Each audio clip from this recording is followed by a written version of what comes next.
乡亲啊，继续来看，警方搁来破一个人蛇集团。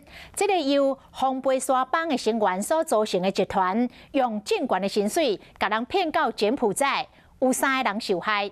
其中一个男大学生，封关15天了后，亲友发现无对当来报警，警方开始来追查，嫌犯嘛开始来走路，搁走到平湖去撇风头。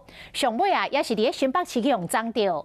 因为红背山这个帮派有枪，进前有去卡到枪击案，所以警方攻入去的时阵，唔敢大意，特别来撮合用这个震撼弹来控制场面。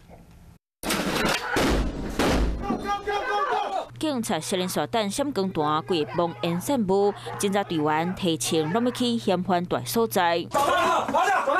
衫穿甲无整齐，趴伫咧眠床顶，看到警察规甲鱼仔共款。这场人蛇诈骗集团以先着在地红背山帮姓部的查甫人做大，用真悬的薪水拐3个人来上班，煞甲因关起来拍。其中23岁姓陈的查甫大学生，8月10号就失联，是全部被害者内底封关上久的人。前后在新北市及高雄市等地区共遭拘禁15天，并准备将被害人送往柬埔寨从事诈骗犯罪。